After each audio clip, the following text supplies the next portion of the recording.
Fala galera, seja bem-vindo aí à nossa live. É isso aí, Cris. Agora a gente começa com informática. Você que vai prestar o concurso para a FUMEC, para o CETEC, separei aqui dicas importantes, né? Então, continuando a nossa live que nós tivemos aí terça-feira, eu passei ali para vocês algumas questões. Nessa live, eu separei apenas questões voltadas para este concurso, né? Então, quer dizer, você que vai prestar FUMEC, você que vai prestar CETEC, estou trazendo os assuntos que serão abordados lá nesta prova, beleza? Então, também peguei uma questão semelhante à que a gente viu lá na última live, para poder descrever e demonstrar cada item para que você não tenha dúvida nenhuma, belezinha? Então, antes de mais nada, deixo meus contatos interativos aí para você. Você está vendo aí o meu canal no YouTube, você tem aí o meu Facebook, meu Instagram, vai até lá, me siga no Instagram e também tem aí o meu WhatsApp. Qualquer dúvida que você tiver a respeito de informática, pode me procurar aí no WhatsApp, manda uma mensagem, vou ter o maior prazer em responder. Belezinha? Então, para começar, sem muitas delongas, né, eu já trago para você questões para a gente tirar todas as nossas dúvidas em relação a alguns assuntos que estão lá no edital. Vamos lá. Então, olha só. Nessa primeira pergunta, eu separei ali por tema de hardware e sistemas operacionais. Você que vai prestar FUMEC, viu lá que precisa ter conceitos básicos de hardware. E onde que a gente vai encontrar esses elementos, tanto hardware quanto sistemas operacionais? Aí eu separei aqui assim numa questão. Um usuário de um computador com um sistema operacional Windows tem acesso aos seguintes arquivos: arquivo armazenado em um pendrive, arquivo armazenado em um disco HD interno, arquivo armazenado em um disco HD externo, arquivo armazenado em um disco HD de outro computador ligado em rede. A relação que apresenta apenas arquivos que não são colocados na pasta lixeira após a exclusão. Galera, aqui a palavra-chave está justamente no que ele afirma, não. Então, quer dizer, já está aqui em caixa alta, não são colocados na pasta lixeira. Então, eu aperto Delete e eles não são enviados para a lixeira, eles são enviados para o inferno, né? Então, costumo brincar assim na aula. Então, quer dizer, quando eu aperto Delete, geralmente há um arquivo que está no meu computador local, ele vai para a lixeira, certo? Agora, quando eu aperto Delete, há um arquivo que está em um local que não é do computador, por exemplo, um pendrive, né? Ou então uma pasta da rede, a gente já sabe que esse arquivo, na hora em que você aperta o Delete, ele não vai para a lixeira. Então eu quero que você coloque na sua cabeça o seguinte: o que vai para a lixeira? Tudo que é local. O que não for local vai para o inferno, que é o que exclui permanentemente, beleza? Então, no item A ele diz arquivo armazenado em pendrive. Se você lembrar disso daqui, você já deve ter passado por essa experiência de apertar o Delete a um arquivo que está lá no pendrive. Aparece o quê? Excluir o arquivo permanentemente e não a opção de mover para a lixeira. Então, quer dizer, o item A está ok. Aí eu vou te ensinar a fazer o seguinte: você que já sabe que quando a gente aperta o Delete ali no pendrive, que não vai para a lixeira, então basta você procurar as alternativas que tem o item A. Olha que bacana.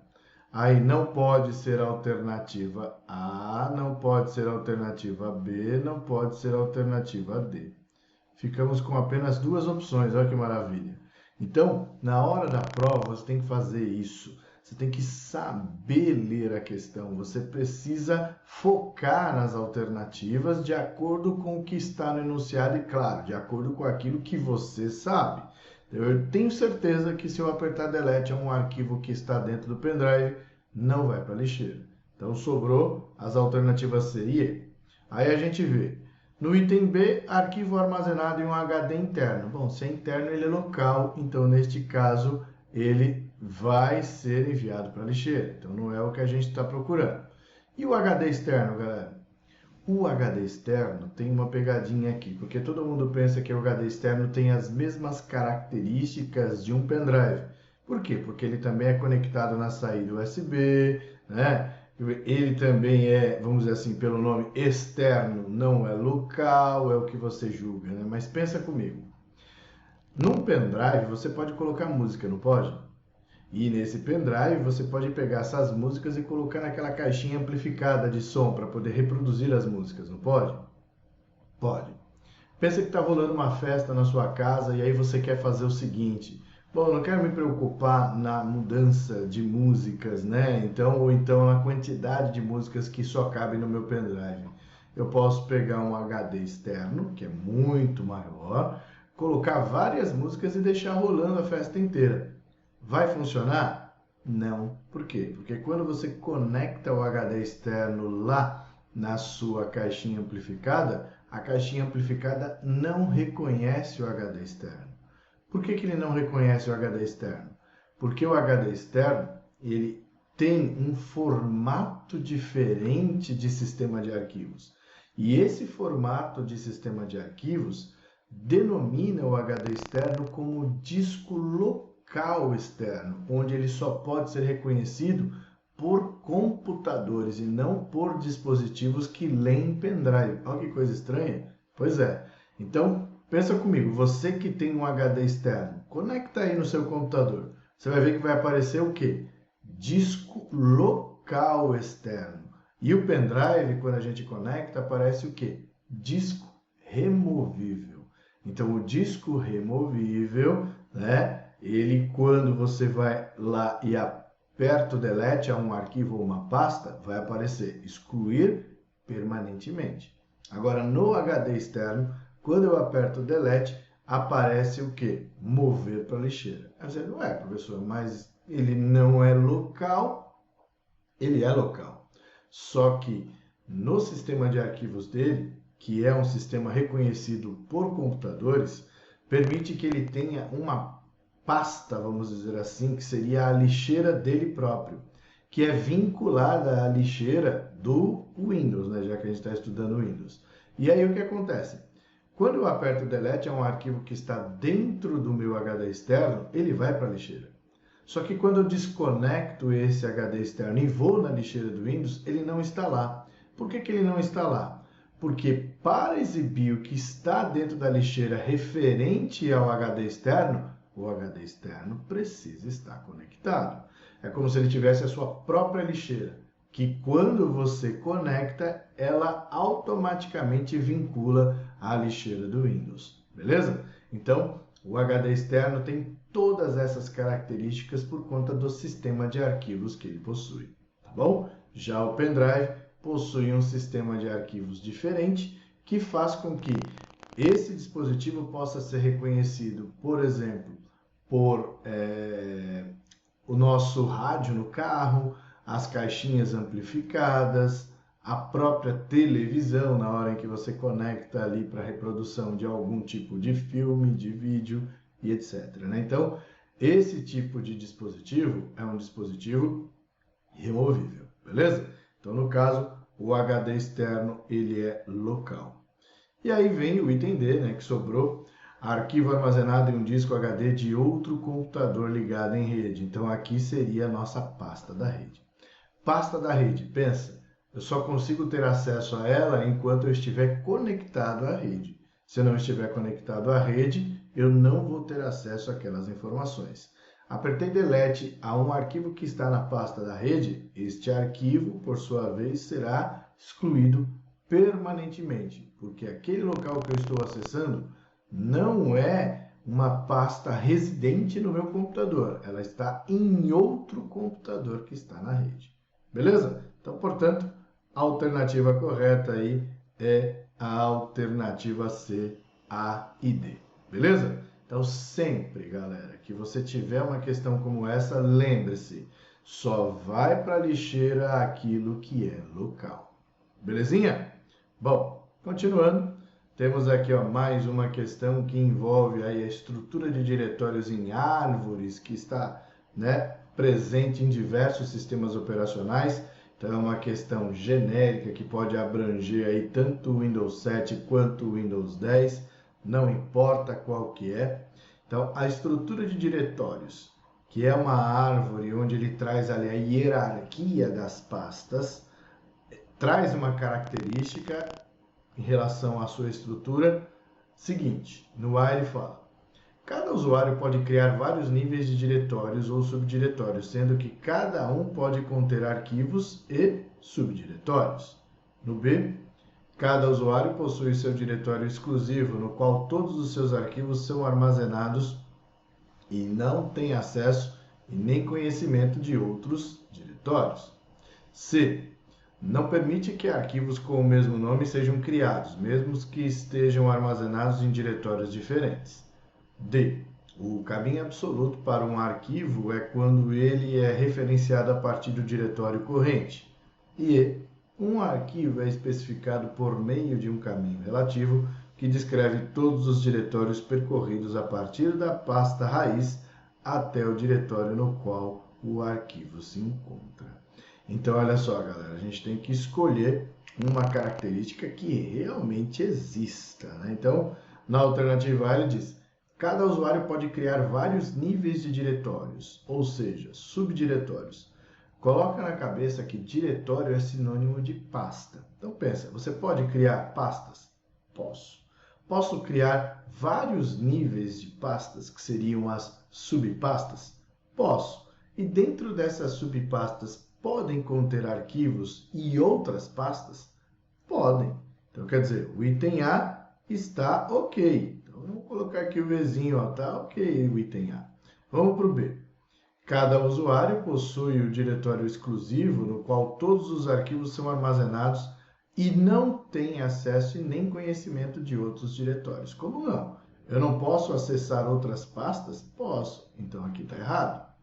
No C ele diz: não permite que arquivos com o mesmo nome sejam criados, mesmo que estejam armazenados em diretórios diferentes. Então pensa, está errado. Eu não posso ter arquivos com o mesmo nome em pastas diferentes, que sejam inclusive da mesma extensão? Posso, eu posso ter uma cópia de segurança em outro local. Então está errado.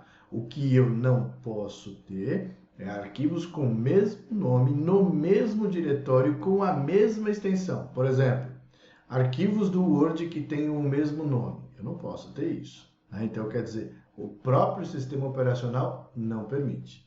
E no D, ele fala: o caminho absoluto para um arquivo é quando ele é referenciado a partir do diretório corrente.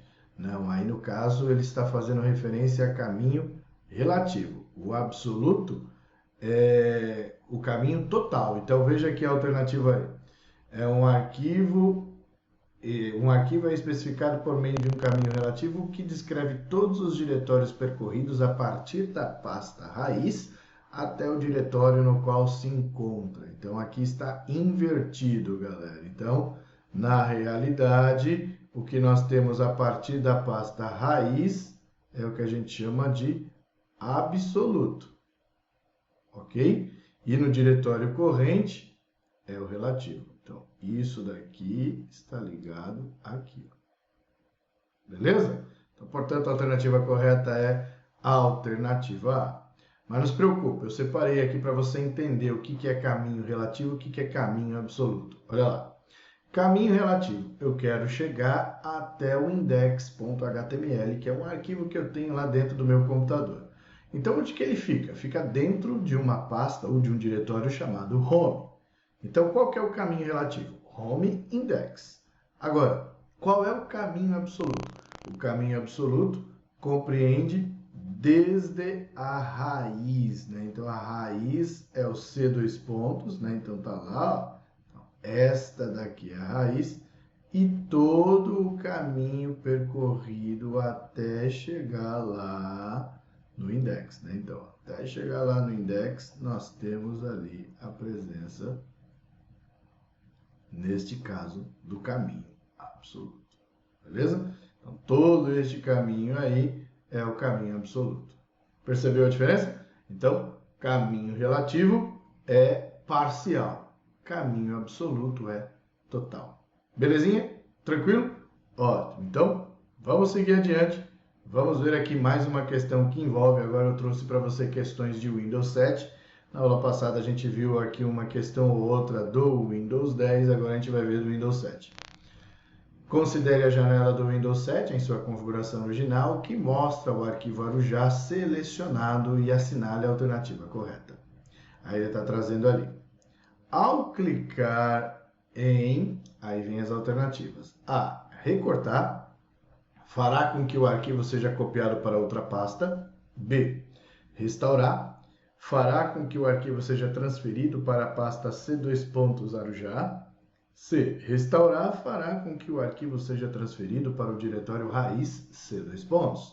D, restaurar, fará com que o Windows pergunte se o usuário quer mover e substituir o arquivo ainda existente na pasta origem C2.Arujá. E excluir fará com que o arquivo seja enviado para a lixeira. Então, olha só, o que eu vou fazer? Eu vou ampliar ali a imagem para a gente ver de uma maneira bem, vamos dizer assim, específica. Então, olha lá, estou ampliando aqui a imagem e observe na imagem, galera. Bom, onde nós estamos? Nós estamos na lixeira, não é isso?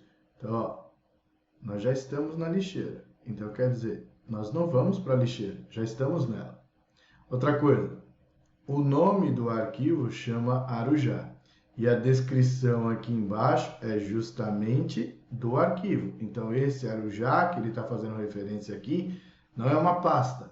É o próprio arquivo que está sendo referenciado. Então, neste caso aqui, onde era o local de origem dele? Era o diretório C2, que está aqui, ó. Tá? Então, esse é o local de origem.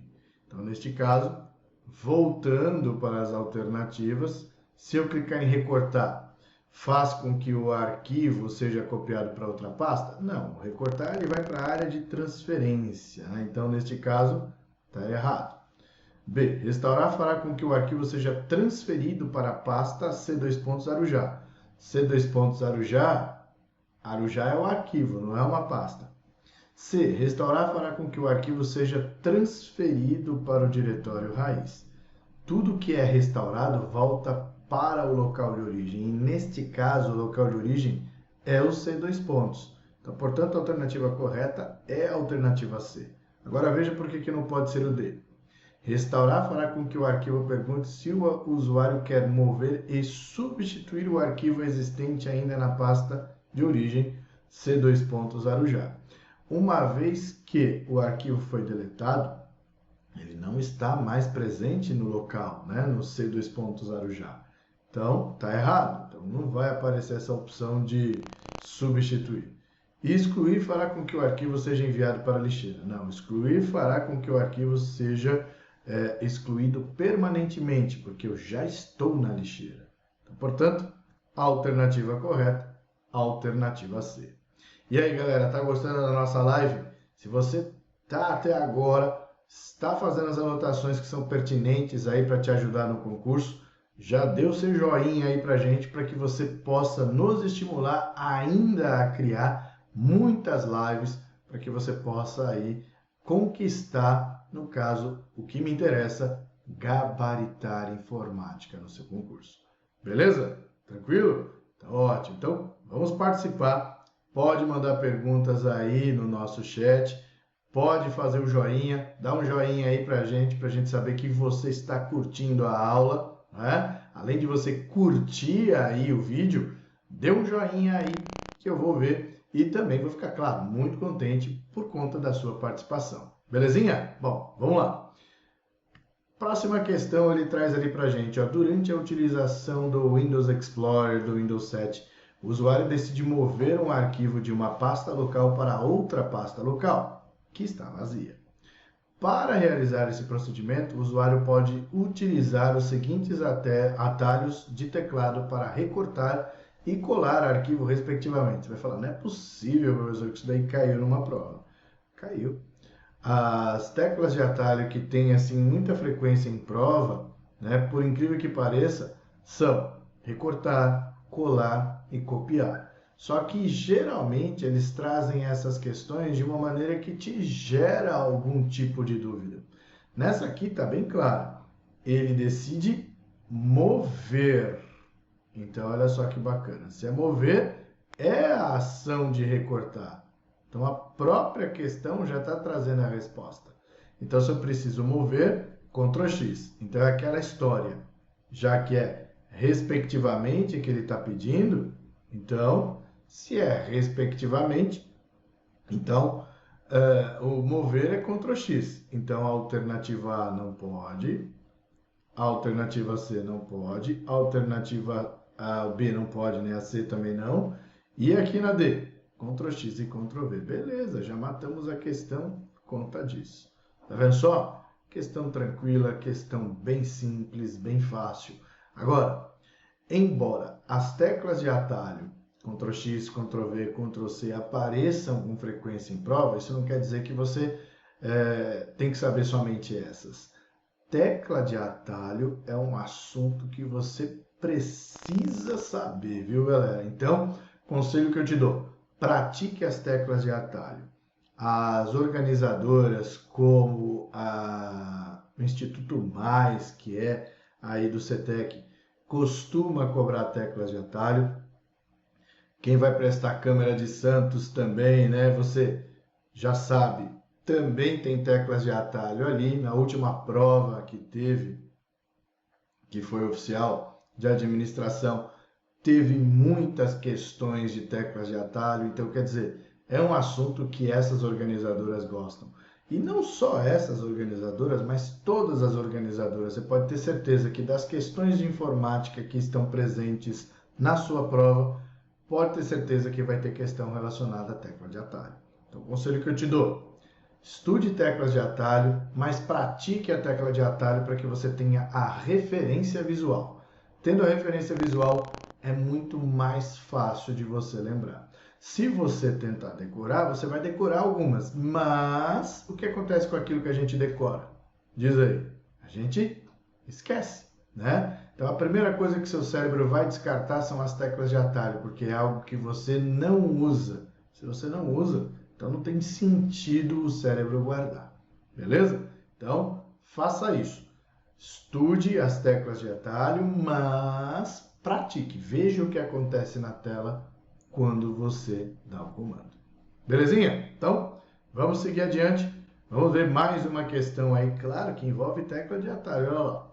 Ao utilizar computadores em locais com circulação de pessoas, recomenda-se criar uma senha para o usuário e bloquear a sua estação de trabalho toda vez que se ausentar da sua mesa, mesmo que por instantes, para prevenir o acesso indevido aos seus dados privados e privilégios em aplicativos. No Windows 7, o usuário pode bloquear sua estação de trabalho acessando a opção bloquear do item desligar do menu iniciar, ou então ele pode pressionar o atalho de teclado e escolher a opção bloquear este computador. Assinale a alternativa que preenche corretamente a lacuna do enunciado. Então, olha só, galera. Esse assunto é um assunto muito importante, entra em segurança da informação. Então, quer dizer, você é responsável por todo o acesso do seu computador. Uma vez que para acessar o seu computador você precisa de login e senha, uma vez que ele está aberto e qualquer coisa que acontecer nesse acesso, a responsabilidade é sua. Então, você que vai passar no concurso, amém? Você que vai passar no concurso, se precisar se ausentar da sua mesa, bloqueie o seu computador imediatamente, porque qualquer ação que acontecer ali no seu computador, a responsabilidade é sua. Tudo bem? Então, aqui, ó, ele faz referência ao Windows 7. Então, vamos abrir aqui o Windows 7. O Windows 7 já está aqui engatilhado. Olha só que bacana. Quando eu clico aqui em iniciar, do lado do desligar, eu tenho aqui, ó, uma setinha. Entre as opções que a gente tem na setinha, nós temos a opção de bloquear este computador. Quando eu vou na opção bloquear este computador, ele vai entrar na tela do logon, solicitando a senha para poder entrar, certo? Só que eu posso acionar isso através de uma tecla de atalho, que é justamente isso que a gente vai descobrir agora. Dentro das alternativas que a gente tem ali, ele traz ESC Shift Del. ESC Shift Del não faz nenhuma ação no Windows, tá? Shift Del sim. apaga permanentemente um arquivo ou pasta que estiver ali, no caso, selecionado.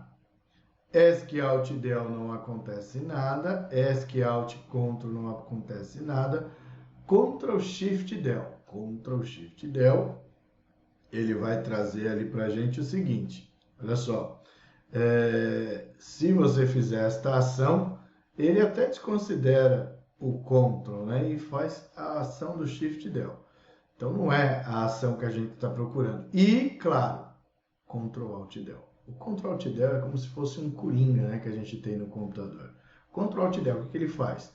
Bom, ele permite abrir o gerenciador de tarefas, que também pode ser acionado pelas teclas Ctrl Shift ESC, aí sim, Ctrl Shift ESC, ele traz ali o gerenciador de tarefas. Ctrl Alt Del vai trazer todas as opções que você precisa, inclusive a opção de bloquear, tá? Também é através do Ctrl Alt Del que existe a possibilidade de você trocar a senha do usuário, tá bom? Então, portanto, a alternativa correta, alternativa E. Belezinha? Então, vamos seguir adiante, vamos mudar de assunto. Agora, questões voltadas ao Word. Então, claro, você já sabe, um dos exemplos de questões de prova que aparecem com frequência quando tem lá o processador de texto Word é justamente sobre formatação. Então ele traz lá. Em um texto presente em um documento editado no Word, a palavra janela encontra-se com a seguinte aparência original: formato normal, Arial. A aparência dessa palavra pode ser modificada ao se aplicar diferentes estilos de fontes ou efeitos. Seguem 3 possíveis modificações dessa palavra em relação à sua aparência original. Então você está vendo lá, né, que janela está com 3 formatações diferentes. Essas 3 modificações de estilo de fonte ou de efeito são denominadas respectivamente de. Então o primeiro item aqui é fácil, né? Você já está vendo, trata-se de quê? De negrito, né? Então, a partir do momento que é respectivamente, não podem ser as alternativas A e nem a alternativa B. Aí sobrou a alternativa C, D e E. Janela, na segunda opção aqui, isso aqui é sublinhado? Não, não é. Então, não pode ser a alternativa C. Agora, professor, eu não sei se isso daqui é taxado ou versalete. Taxado é aquele efeito que faz o risco no meio da palavra. Geralmente aparece isso quando uma lei é revogada, né? Então, se uma lei é revogada, vai aparecer, né, a lei com o texto em taxado. Versalete é um efeito de texto que você pode deixar a primeira letra destacada, não é igual um texto jornalístico, tá? O versalete, ele vai deixar a primeira letra destacada e o restante do corpo da letra, da palavra, né, desculpa, ele vai trazer para você como? Tudo no padrão maiúsculo, mas um pouquinho menor. É o que aparece, por exemplo, na logomarca Folha de São Paulo. Pensa, Folha de São Paulo está escrito tudo em caixa alta, ou seja, tudo em maiúsculo. Mas a primeira letra aparece para você com o quê? Com um pouquinho destacado, um pouquinho maior. Também maiúsculo, mas um pouquinho maior. Vamos ver isso aí de perto? Olha só, vou te mostrar. Então, eu vou trazer aqui para você, ó, no próprio Windows 7. Vamos abrir o Word aqui, ó. Pode ser o Word na versão 2010. Vou ampliar para você. E vou trazer aqui, ó, no grupo fonte, todas as formatações de fonte que podem ser, né, cobradas em prova, inclusive os efeitos. E quando eu venho na opção Versalete, observe a palavra corpo, ó. Clicando em Versalete, veja que todas as letras ficaram no padrão maiúsculo, mas só a letra C ficou realmente no tamanho em maiúsculo.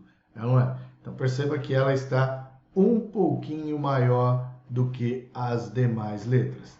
A diferença ela é bem visível quando eu vou na opção todas em maiúsculas. Ó. Todas em maiúsculas, todas ficam no mesmo padrão de tamanho. Já quando eu vou ali em Versalete, aí não. Aí você vê que as letras do resto da palavra ficam um pouquinho menores em relação à letra C. Isso é o que a gente chama de Versalete. Beleza? Então, neste caso, Voltando aqui para a questão, fica bem claro que a alternativa correta é a alternativa D. Beleza? Então, quer dizer, o último item é realmente o subscrito. Vai para baixo, né? Então, subscrito para baixo, sobrescrito para cima. Beleza? Então, seguindo adiante, tenho aí mais uma questão do Word que envolve ícone. Então, a gente tem que ficar muito esperto com ícone, tá bom? Então, olha lá. Considerando o Word em sua configuração original, assinale a alternativa que contém a imagem representando o ícone do grupo cabeçalho e rodapé da guia inserir, que permite inserir números de páginas dos documentos. Cuidado, porque olha só, quando você lê isso daqui rapidamente, você já pensa que ele está cobrando o quê? O ícone de quem? Ah, de cabeçalho e rodapé. Ah, qual que seria o ícone de cabeçalho e rodapé? Ah, acho que é o A, acho que é o C, né? Então, veja, ele não pediu o ícone de cabeçalho e rodapé. Ele pediu o ícone que permite inserir números. Então, aqui o ícone para inserir números, meu amigo, é a alternativa B. Nossa, professor, como é que eu vou lembrar disso? Pois é, na hora de estudar Word, vamos voltar lá para você ver. Nós precisamos focar muito em ícone, principalmente aqui do grupo fonte, do grupo parágrafo, e lá em inserir, claro, nós precisamos saber os ícones que estão presentes. Olha só. Então veja, dos ícones que estão presentes lá na questão. Cabeçalho e rodapé você já está vendo, só que ele não pediu o ícone de cabeçalho e rodapé, ele pediu o ícone correspondente ao número da página. Claro que se eu ampliar aqui, ele vai distorcer a imagem, está bem diferente da imagem que está presente lá na prova. Mas a gente vê a presença do hashtag aqui, ó.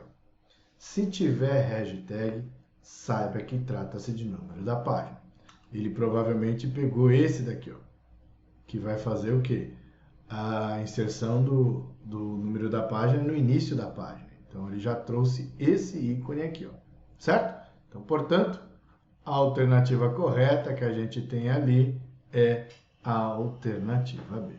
Belezinha? Agora vamos lá, destacando os demais ícones que a gente tem presente. Então você já sabe que o primeiro é cabeçalho. Então vamos colocar aqui, ó, cabeçalho. Então esse é o cabeçalho. Opa!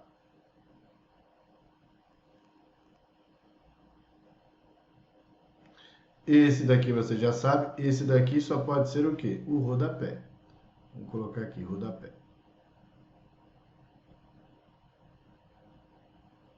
Esse daqui é caixa de texto.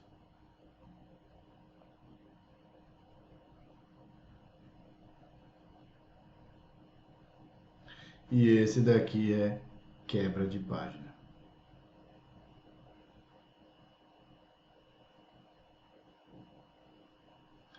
Galera, quebra de página, ela pode se encontrar em dois lugares. Que eu vou te mostrar. Vamos lá ver. Ó, quebra de página. Quebra de página, ela pode aparecer aqui, ó.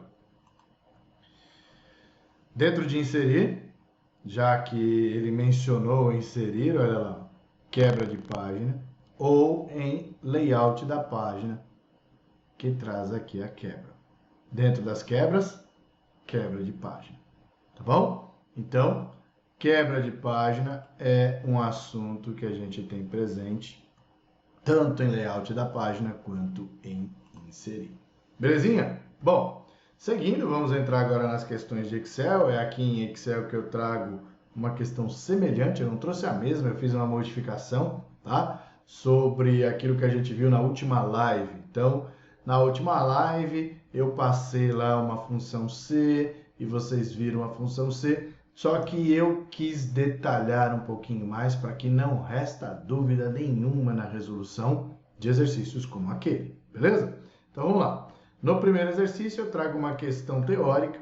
Ele fala aqui, ó, no Excel, quando o texto não é exibido por completo em uma célula, por exemplo, quando a largura da célula é menor do que o comprimento do texto, é possível tornar todo o conteúdo visível em uma célula, exibindo o texto em várias linhas com o seguinte recurso do grupo alinhamento da guia página inicial. Então ele traz ali, formatação condicional, estilo de célula, alinhar no meio, quebrar texto automaticamente ou diminuir recuo. Vamos entender o que ele quer.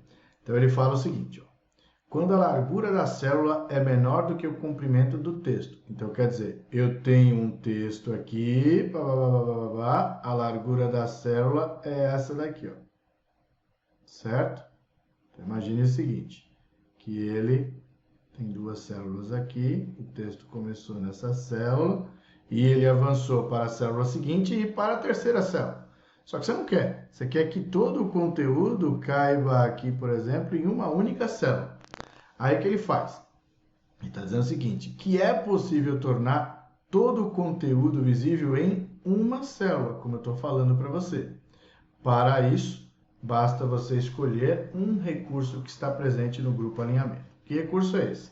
Formatação condicional? Não. A formatação condicional permite que você possa atribuir uma formatação diferente às informações que estão presentes na célula. Exemplo, eu quero que os valores maiores ou iguais a 5 apareçam na cor azul e os abaixo de 5 na cor vermelha. Então, para isso eu uso a formatação condicional. Estilo de célula eu vou escolher justamente algo que seja voltado à aparência da célula. Então, eu posso escolher lá o estilo da célula, ela pode aparecer vermelho, caracterizando ali algo que seja, sei lá, que esteja errado, ou verde, que esteja correto, e por aí vai. Alinhar no meio. Bom, alinhar no meio é quando eu tenho o texto, presente dentro de uma célula, só que aí quando eu tenho células mescladas, geralmente a gente usa o alinhar ao meio, porque funciona assim. Geralmente o texto fica localizado na parte de baixo da célula. Se você quer alinhar ao meio, aí o texto vai ficar centralizado na célula. Quebra de texto automaticamente. Quebra de texto automaticamente, ele quebra o texto aqui e aí eu vou ter em uma célula só o texto em várias linhas. Para isso, claro, ele vai aumentar a altura da linha para permitir isso. E diminuir recuo o recuo do texto dentro da célula, tá? Então, neste caso, não faz com que o texto fique dentro da mesma largura, Ele vai diminuir o recuo, fazendo com que você tenha mais, vamos dizer assim, um melhor aproveitamento daquilo que está escrito. Então, portanto, a alternativa correta é a alternativa D e eu vou demonstrar para você. Então, olha só, abrindo aqui o senhor Excel, e aí o Excel aberto, olha que bacana. Nós já temos aqui, não preciso desses arquivos, Imagina o seguinte, na própria ferramenta, que é esta daqui, quebrar texto automaticamente, ele já explica. Então, deixa eu vir mais para cá, olha lá. Veja só, tornar todo o conteúdo visível em uma célula, exibindo em várias células. Então, você está vendo, Microsoft Excel, ele avançou para a célula seguinte. Se você optar por quebrar o texto automaticamente, perceba que Microsoft Excel coube em apenas uma célula. Então, nem preciso escrever. Na própria descrição ali da ferramenta, ele já traz exatamente o que está sendo cobrado na prova. Belezinha? Deu para entender? Tranquilo? Ótimo. Então, vamos seguir adiante e vamos ver mais questões aí voltadas ao Excel. E é a questão que eu falei para vocês. Olha só. Então, aqui, caso a fórmula CE A1 for maior que B1, A2 igual a B2, A3 menor que B3, A4 diferente de B4, máximo e mínimo. Então, aqui, o que nós temos de diferente? Nós temos a presença do E. O E, ele traz para a gente uma situação que, quando o E estiver dentro de uma função C, ele permite que você tenha mais do que uma condição presente, Então, quer dizer, o E, ele permite que você tenha duas ou mais condições para serem avaliadas como verdadeiro ou falso. Só que o E, ele é exigente. Então, isso quer dizer o seguinte, que para ser verdadeiro, tudo precisa ser verdadeiro. Então, olha só, eu separei aqui para você, antes de mais nada, a primeira coisa que a gente tem que fazer é separar quem é a condição quem é o valor verdadeiro e quem é o valor falso. Então, você está vendo. O que é a condição? A condição é justamente a função E, que traz para a gente várias condições para a gente avaliar. Lembre-se que a condição é uma comparação. Então, se o A1 for maior que B1, se o A2 for igual a B2, se o A3 for menor que B3 e se o A4 for diferente de B4. Então, eu tenho todas essas 4 condições para serem analisadas. Para que o E seja verdadeiro, tudo precisa ser verdadeiro. Então, isso daqui, ó, eu já separei uma tabelinha para você anotar aí no seu caderno. Olha só. Se 2 ou mais condições forem verdadeiras, tudo será verdadeiro. Olha lá. Então, aqui, a gente já está vendo que se tudo for verdadeiro, será verdadeiro. Se uma for verdadeira e a outra falsa, será falso. Se uma for falsa e uma verdadeira, será falsa. E se tudo for falso, será falso. Então, a partir do momento que a gente decora isso daí, você que vai estudar raciocínio lógico, por exemplo, vai ver isso na tabela verdade.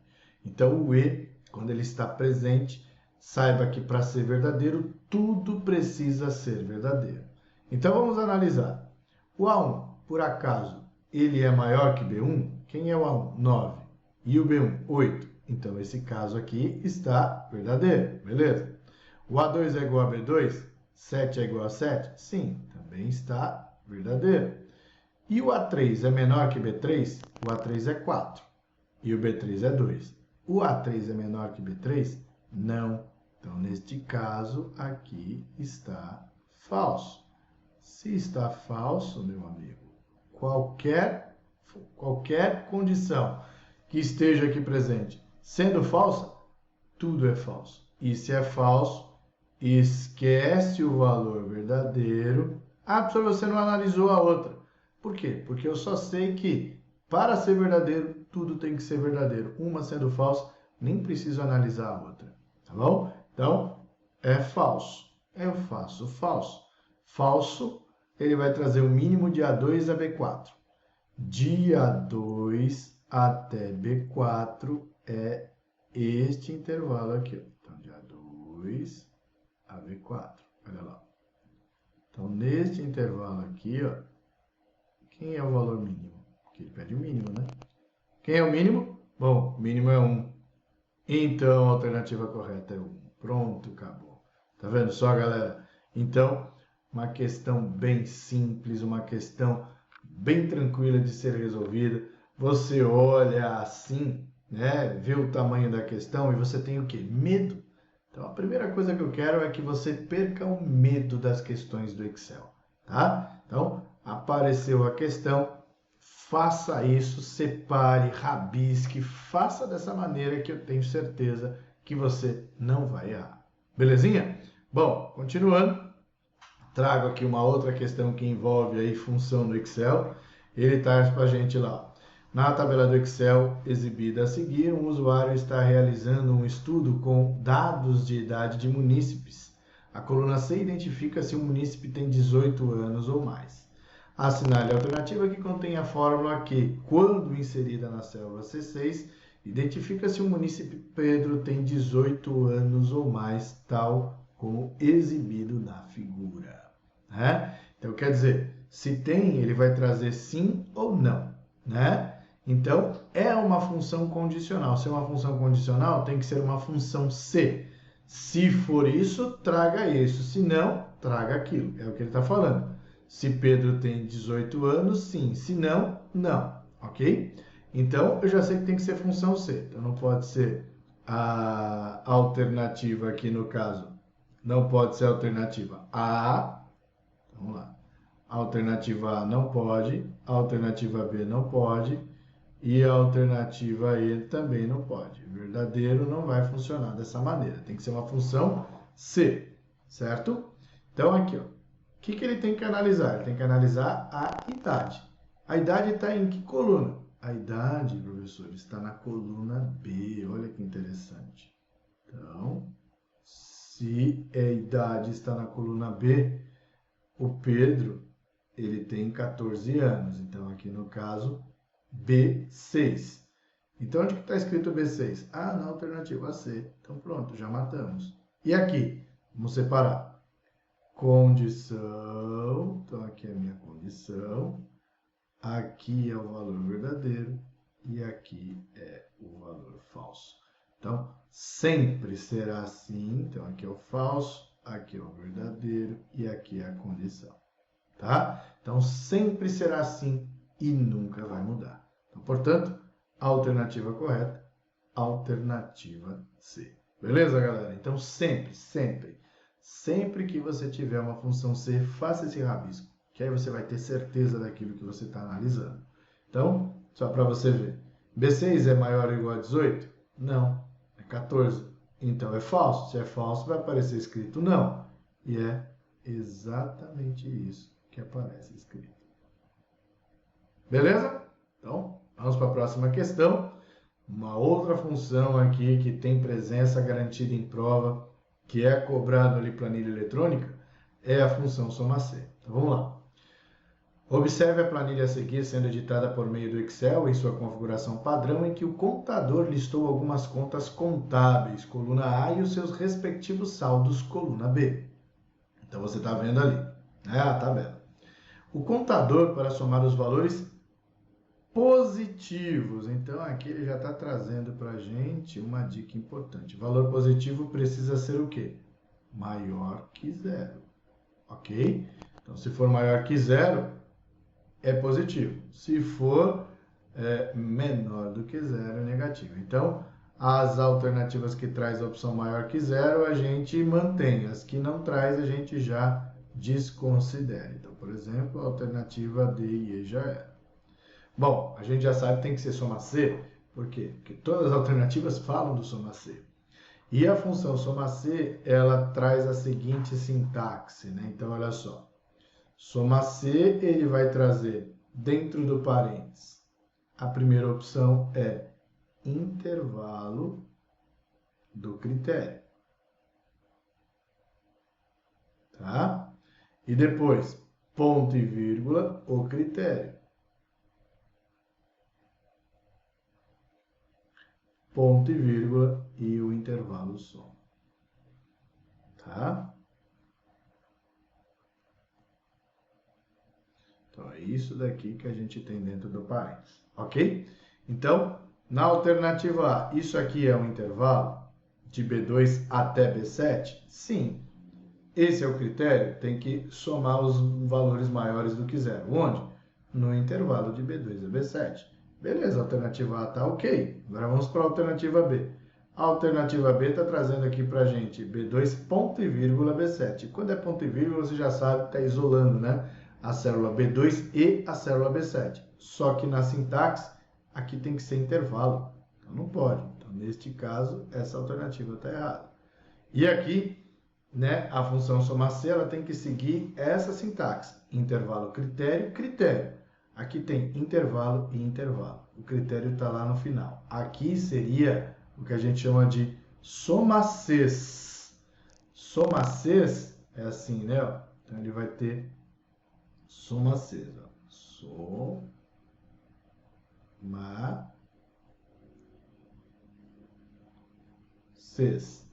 O soma-Cs é uma função que permite que você tenha mais do que um critério para ser somado.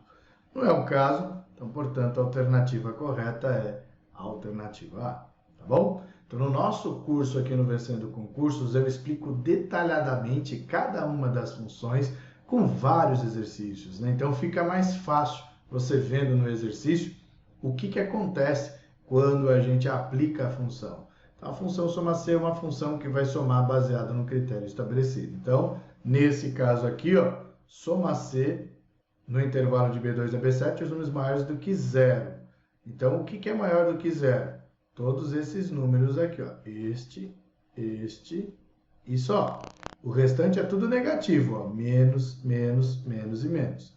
Então, soma-C, números maiores do que zero no intervalo de B2 a B7. E o que eu faço com eles? Somo, porque o intervalo soma é o mesmo, olha só. Aí eu vou pegar e somar os dois números e trazer como resultado. Isso é o que a função soma-C faz. Belezinha? Então, vamos seguir adiante, vamos para a próxima questão. Então, eu trouxe aquela questão de volta aí, só que aí eu mudei alguma coisa, né? Então, ao invés de trazer o máximo, eu trouxe o mínimo e também trouxe num intervalo diferente, tá bom? Então, vamos lá. Então, você já sabe que é uma função C. Essa função C, por sua vez, vai trazer também a condição. Aqui a gente vai fazer manualmente, então, condição. Então, é essa daqui, a gente já sabe, né? Então, vou pôr aqui, ó, C de condição. A soma inteira, né? Você lembra? Ela é o que? O nosso valor verdadeiro. Então, até aqui, ó. Aqui é o verdadeiro. E aqui é o falso. Vamos lá para o mínimo. Tudo isso aqui é falso. Beleza? Então, primeira coisa que a gente faz numa função C é separar quem é a condição, quem é o valor verdadeiro, quem é o valor falso. Fazendo isso, tudo fica mais claro para a gente na hora da resolução. Então, a média, a gente já sabe, né? Na última live a gente já viu, trata-se do intervalo total de A1 a C3, que envolve todos os números, e a gente já sabe que somando os valores aqui, a gente chega no valor 36. Beleza. Como é média, é 36 dividido por quanto? Nós temos 3, 6, 9 argumentos. Então, 36 dividido por 9 vai dar 4. Beleza? Aí a gente analisa. 4 é maior do que 4, porque é justamente isso que a gente tem na condição. O resultado da média, se é maior do que 4. 4 é maior do que 4? Não. Então é falso. Se é falso, você faz isso aqui na prova. Ó. Esquece o valor verdadeiro. Risca o valor verdadeiro inteiro. Já era. Para você não cair na tentação de resolver o valor verdadeiro. E se concentra apenas no falso. Mínimo de A1 a C3. O intervalo é total de A1 a C3. Quem é o valor mínimo que a gente tem ali presente? O valor mínimo é esse aqui, ó, que bacana. O zero. Este é o valor mínimo. Então, portanto, a alternativa correta, alternativa A. Viu só? Viu como é mais tranquilo fazendo rabisco? Então, a partir do momento que a gente faz rabiscos, fica mais fácil de compreender e fica mais tranquilo na hora de fazer a resolução. E aí você consegue concentrar a sua atenção exatamente no que a condição determinar. Se a condição determinar falso, você vai para o falso. Se ela determinar verdadeiro, você vai no verdadeiro. Belezinha, galera? É isso aí. Tá gostando da nossa live? Então, mais uma vez eu vou pedir para você, dê o seu like para que a gente continue fazendo lives. Você também deixa aí o seu comentário. Depois esse vídeo vai ficar disponível para você aí no canal. Então, quer dizer, você pode rever o vídeo quantas vezes você quiser. É uma forma de você ter ali um material que vai agregar valor ao seu estudo. É justamente isso que a gente quer, tá bom? Então, continuando, tenho aí para você também um outro tema que está presente quando você vê lá na FUMEC, dentro daquele edital, dizendo assim, né, entre outras coisas que podem ser cobradas, né? Então, quer dizer, entre outras coisas, envolve a internet. E dentro de internet nós temos a URL. URL ali no caso significa localizador uniforme de recurso, que é o termo em inglês. Localizador uniforme de recurso é justamente tudo aquilo que pode ser localizado na internet. Então todos os recursos são o quê? Os sites que a gente acessa, são também arquivos que estão presentes numa URL, que você clica e ele já aparece para você fazer o download, e também alguns equipamentos, como impressoras, né? Então, quer dizer, algumas impressoras, elas podem sim ser acionadas através da internet para fazer a impressão de um documento, beleza? Só que a URL, ela segue uma norma internacional que diz como que é composta a URL, que são os componentes. Então, esses componentes, eles são representados assim: protocolo, servidor, caminho e recurso, beleza? Professor, eu não entendi o que é isso. Então, eu peguei aqui a nossa URL, olha lá. Na URL, http, www.vencedoconcursos.com.br/FUMEC/revisão, tá bom? Então, quando a gente tem isso presente, nós precisamos desmembrar quem é o quê, quais são os componentes que são representados nessa URL. Então, eu separei da seguinte maneira, olha só. O HTTP corresponde ao protocolo, ok? Depois, vencendo concursos é o nosso servidor, tá vendo só? Então, aqui a gente já tem a indicação do servidor. E quem que é o caminho, professor? O caminho é tudo que vem depois do servidor. Então, /FUMEC/revisão.pdf, tudo isso daí é o caminho, tá bom? Então, lembre-se, o caminho é tudo aquilo que aparece após o servidor. E quem é o recurso? O recurso é o arquivo que vai ser alcançado, que no caso é revisão.pdf. Então, saiba que uma URL é formada por alguns componentes. Esses componentes são representados da seguinte maneira: protocolo, servidor, caminho e recurso. Beleza? Como que isso pode aparecer numa prova, professor? Então, eu peguei aqui, ó, um exemplo de questão. Olha lá. Observe o URL a seguir: http://institutomais.com.br/cetec/status.html. Assinale a alternativa que identifica corretamente um componente do URL conforme as normas descritas na RFC 1738. Professor, o que é a RFC 1738? Você não precisa saber o que é essa norma, mas saiba que eu falei para você que a URL ela é formada por componentes segundo uma norma internacional, que é essa daí, tá bom? Agora, entrar por menores na norma a gente não precisa. Lembre-se que na prova ele está pedindo noções de usuário, tá bom? Então, o usuário ele precisa saber que uma URL ela possui alguns componentes. Entre os componentes, aquilo que a gente viu: protocolo, servidor, caminho e recurso. Aí ele traz as alternativas, a gente só precisa analisar para saber se aquilo que ele colocou está correto. Na alternativa A ele diz: servidor é status.html? Não, status.html é recurso, né? Que é o arquivo que vai ser alcançado. Então, neste caso, está errado o A. Caminho é cetec/status.html? Bom, cetec está após o servidor, então, portanto, está correto. É isso aí. Recurso é institutomais.com.br? Não, o recurso é o arquivo que ele vai alcançar, que no caso é status.html. Caminho não é HTTP, HTTP é protocolo e o protocolo não é www. Beleza? Então ficou fácil. Alternativa correta, alternativa B. Certo? Então lembre-se, uma URL ela é formada exatamente por esses componentes. Beleza? Então, continuando, trago aí para você uma questão que envolve internet e e-mail. E aí, olha só, na questão de internet e e-mail envolve, claro, tudo que está relacionado à internet, é busca na internet, é navegador de internet, e-mail, tudo isso está relacionado quando ele fala de internet e e-mail no edital, tá bom? Então ele fala: para fazer uma consulta no buscador Google que encontre arquivos em formato PDF com a palavra concurso, basta digitar no campo de busca A, concurso type file, .pdf, B, file type PDF concurso, file PDF concurso, file igual a PDF concurso ou PDF concurso. Então, existem diversas formas que você pode filtrar os resultados em uma busca no Google. Entre as opções, é justamente um comando que você determina para ele buscar de acordo com um tipo de arquivo específico. Tipo de arquivo, você que entende um pouquinho de inglês, tipo de arquivo, file type, não é type file. Então, por exemplo, a alternativa A está errada.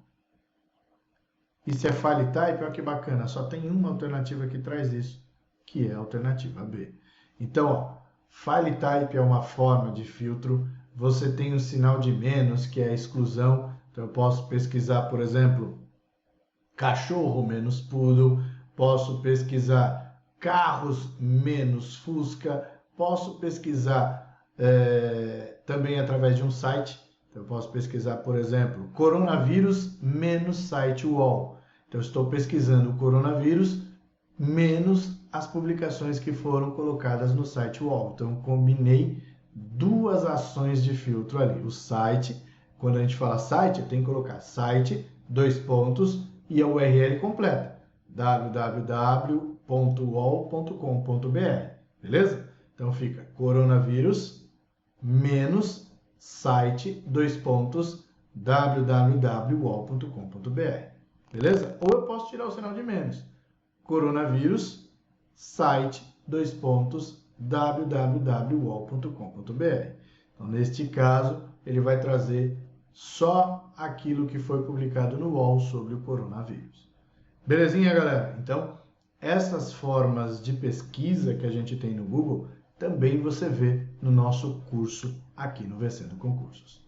Belezinha? Então, seguindo adiante, tenho mais uma questão aí que envolve navegadores. Agora o navegador presente no Windows 10, olha lá. Um usuário acessando várias abas simultaneamente por meio do Microsoft Edge em sua configuração padrão pode fechar a aba atual por meio do atalho por teclado A, Ctrl A, B, Ctrl J, C, Ctrl W, D, Ctrl F ou E, Ctrl R.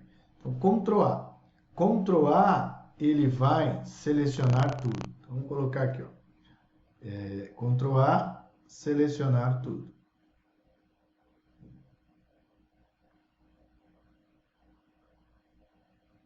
Opa. Ctrl J, ele vai abrir o histórico de downloads. Então, downloads. Ok? Ctrl W. Ctrl W é exatamente o que ele está fazendo. Então, olha só. Estou lá com 3 abas abertas. Só que eu estou na aba do meio. E na aba do meio eu quero fechar aquela aba. Só que eu não quero ir lá e clicar para fechar. Eu quero usar o atalho de teclado. Então, o atalho de teclado para fechar a aba ativa, que é o que ele quer, Ctrl W. Ctrl W fecha a aba ativa. Alt F4 fecha o programa. Inclusive, seria, no caso, fechar todas as abas. Claro que ele vai trazer ali a opção para você fechar, né? Claro, confirmação de fechar todas as abas ou só a aba atual. Mas aí, a ação, ela é uma ação para fechar todos os itens que estão presentes ali no navegador. Ctrl F é a pesquisa, né? Então, esse aqui é o pesquisar ou localizar. Vamos colocar aqui, ó. Pesquisar. E esse Ctrl R, galera, é atualizar, a mesma coisa que Alt F4, viu? Alt F4, desculpa. F5. Alt F4 é para fechar. Beleza? Então, portanto, a alternativa correta aí, alternativa C. Beleza, galera? Vamos a mais uma questão. Olha lá. Assinale a alternativa que contém a função das aspas duplas ao se realizar uma pesquisa no site de pesquisa do Google. Então, no caso, Câmara de Vereadores. Câmara de Vereadores, se você observar aqui, ó, está entre aspas, ó. O termo entre aspas permite que tudo aquilo que esteja na palavra-chave Câmara de Vereadores seja listado.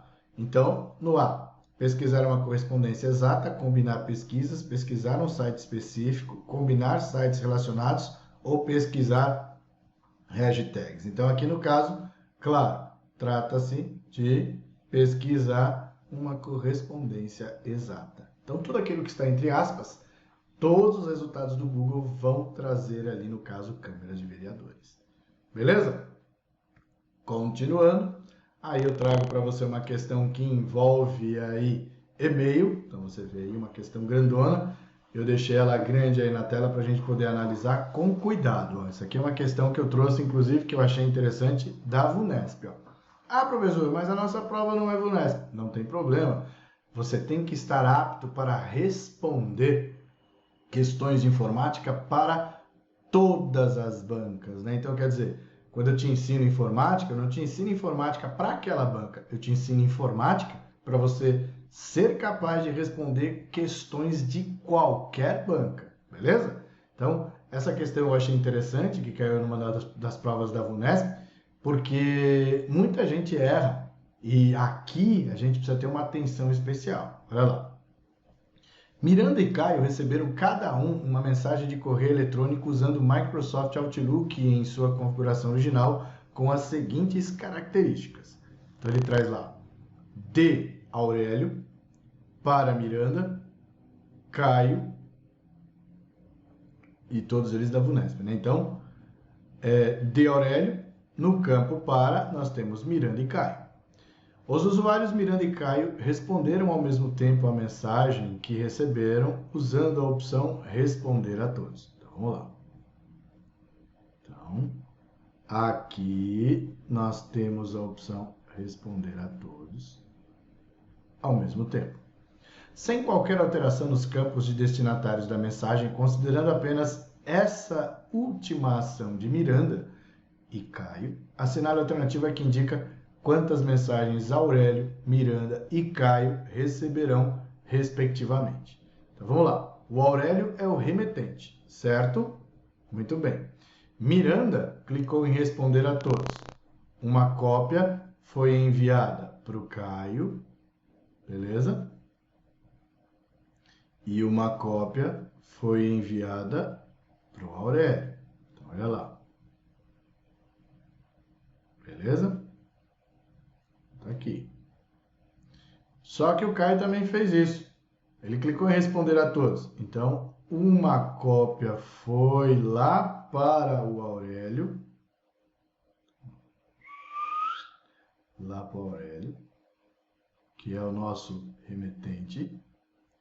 Aí, cheguei no Aurélio.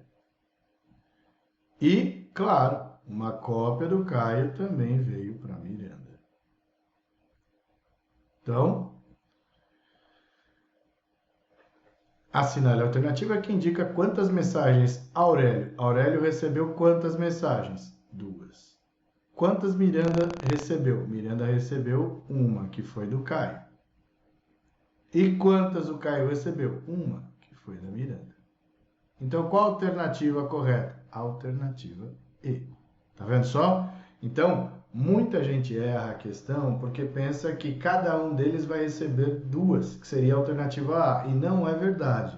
Porque quando o Caio clica em responder a todos, ele vai responder a todos que ele enxerga, mas ele não vai receber a mensagem dele mesmo, né? Então, quando eu envio a mensagem para quem eu estou enxergando, que é a Miranda e o Aurélio, certo? E a mesma coisa acontece com a Miranda. Só que, o que acontece? Quando o Caio respondeu, Miranda recebeu uma cópia, o Aurélio também. Quando Miranda respondeu, Caio recebeu uma mensagem e o Aurélio também. Então, quer dizer, o Aurélio recebeu 2 vezes, porque recebeu do Caio e da Miranda, e cada um deles, a Miranda e o Caio, recebeu uma cópia de cada um, certo? Então, portanto, a alternativa correta é a alternativa E.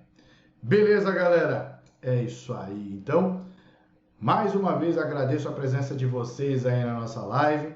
Foi uma live aí bem bacana. Eu trouxe para vocês os assuntos do edital mesmo. Então, na última live eu trouxe para vocês só o pacote Office. Dessa vez eu trouxe tudo, além de trazer o pacote Office.